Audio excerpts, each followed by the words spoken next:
Welcome back, everybody. Thanks for tuning in. I do appreciate you stopping by. And go ahead and subscribe if you haven't already. If you do like CB radio related stuff, that's pretty much all this channel is about. And I'm going to just jump right into it here. And I'm not going to draw this out, not going to do any kind of crazy long testing, anything like that, because either you're going to get it or you don't get it. This really isn't too complicated. This is just kind of going over things that I've said before, and I was making a bunch of coax jumpers, and I thought, you know what, maybe stop after I get done and just take a minute to kind of address something that I think we all know about, but we kind of forget about, or you know, that type of deal. So, anyways, quality coax. Okay, so how do you tell the difference? Stuff like that. Just a couple little quick points and things to look out for. Now, my two examples here, these are old jumpers, okay? And I hear this a lot, is that a guy will say, say he's got a new radio, he's getting a new radio, he's getting a new booster box, whatever. And I'll ask him about jumpers, do you have a jumper? And a lot of times the customer will tell me, yeah, got a good jumper, had the same jumper for the last 20 years, it works fine. And it may be correct that it is working fine, but maybe that's just running on luck, or I don't really like to chance it on coax, because it's such a simple thing, and it's a lower priced accessory opposed to the radio or the amp itself. So why not make sure that something so simple as this is high quality, um, built to last, and then it just makes it one less variable that you have to worry about. Because if you have a problem with your system, if you know you have really, really good coax, good ends on it, it just makes it that much simpler to find the issue. So here's for example, a piece of coax um, that was sent in with an amplifier, and he was having some issues, different things. And I love when they include the coax with what, because that tells it a sign. So um, let me just show you guys here what we got going on. So first of all, you see how shiny that is? Okay, very, very shiny still after I don't even know how old this is. This is, let's first see what it says on here. So at least with this one, it says made in USA, RG8X foam, okay? A lot of times you will get stuff that has no markings on it, and that's really, really bad. So take a look at this quality. Okay, this is what somebody's calling quality work. No holes filled with solder, right? You see some braid in there. One, two, oh, we got one little bit, look like little cold solder. So we got 1, 2, 3 with no, absolutely no solder, 1 with solder. Here's your insulator material. Probably would melt with any kind of high power running through it, but so that's an older one. That is what I consider junk. Okay, so let's look at what the RG400 looks like. This is my favorite. It's pretty much what I use exclusively if I'm not hooking somebody up with the Driver Extreme 12-foot coax. So a lot of guys say, I got RG400. Yeah, I run RG400. Well, where'd you get it from? eBay. Okay, I don't trust that eBay stuff, the unmarked eBay stuff. If it's real RG400 quality stuff, it's gonna be marked, okay? And I'll show you if I could find it here. Okay, so it's gonna have markings like this if it's real RG400. RG400 mil, what do they call it? M17, right? That's the mil spec number. Arbor Industries. And it even says like Jan on there. I guess that's some kind of date code. I don't see a year, but I see a month. Okay.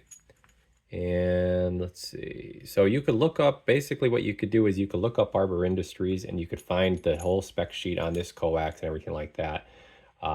Made in USA. Now, the other coax, if I don't use Arbor, the other one I use is this one here. I believe it's this one. I'll show you guys, but just again, even though it's not the same brand, come in here and again, you get your mil spec numbers. And then this one is by Carlisle. So basically you could look up that and find, you know, they're an actual company. They have spec sheets, all that stuff, RG400. Okay, and you can see where this stuff is made. So let's now go ahead. We saw what this looked like, right?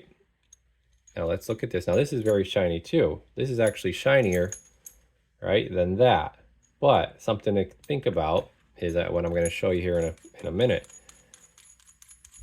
With these actual silver, these are real silver PL259s.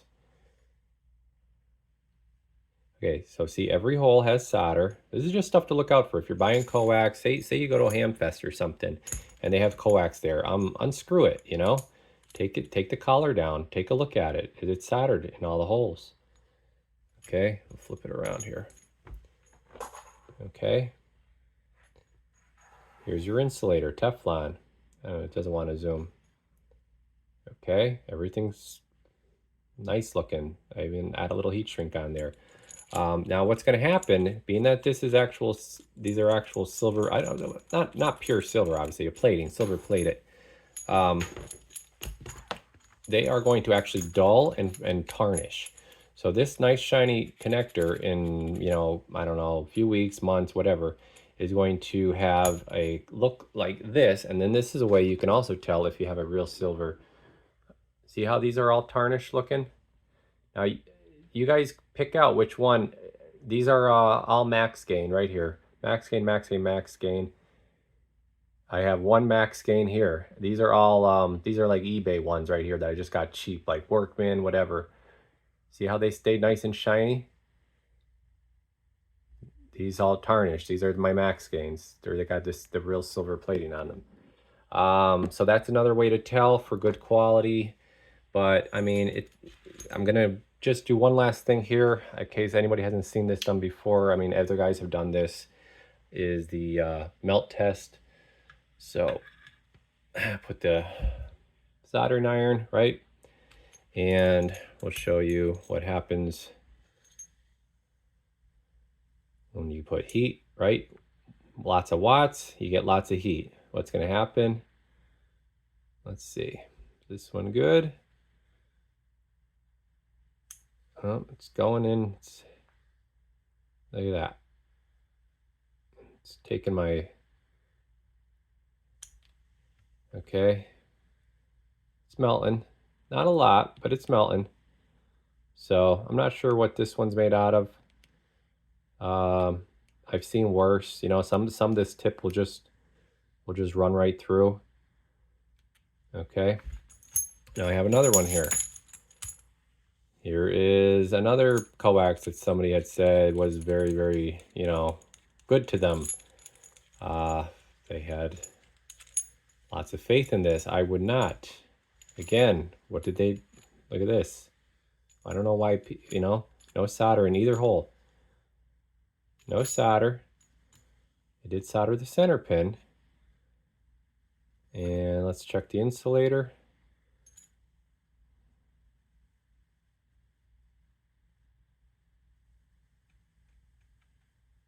It's melting a little bit. If I hold it there, obviously it will melt more.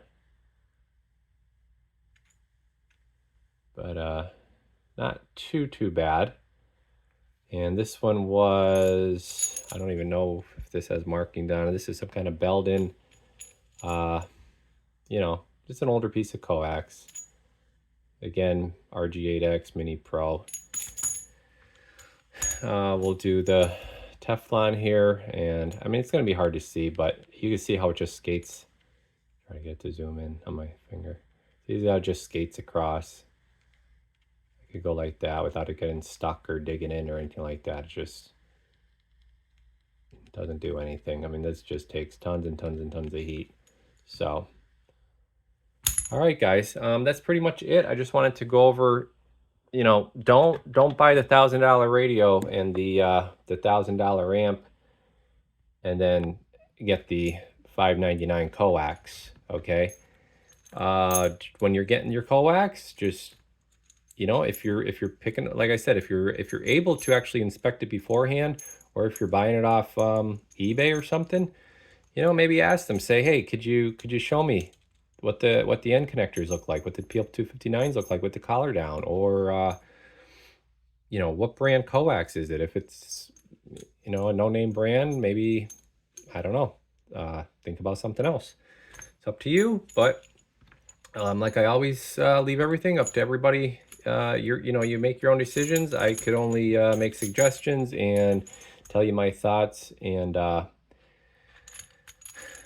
yeah, you guys go from there. But this is what good coax looks like, and I do appreciate everybody that does buy the coax. And you know, like, I'm gonna just tell you again, I use all MaxGain connectors, and I use one of the two made in the USA RG400 coax cable brands, and that's just me. That's what I like to do, and in this way it's one less thing to worry about in somebody's system. And I just have not had any kind of failures with this stuff. It's just, you know, the crimp-on stuff, again, that's going to be, you may have great luck with it, you may not. They usually come apart after a little while. So you definitely want to stick with something soldered is my suggestion. And, you know, LMR stuff is good too. I'm just telling you what I like. Pretty much, I switched over to RG400. That's just where I'm at. But that's pretty much it, guys. I just wanted to go over that and some stuff to look out for. And you guys do with the information what you want. But like I said, if it's me, I'm going to spend a couple bucks and make sure this part's good, because that's where all that power is getting put through. You know, this little coax. So we've all had that oopsie moment, you know, with a bad piece of coax. And if you could save yourself from having that, then I think that you're better off. All right, guys, we'll catch you in the next one. And I'm also going to be getting a raffle going, so stay tuned for that post. I'm going to put a post up, and let you guys vote on what you want the next raffle radio to be. All right, Radio Garage, we're off the key.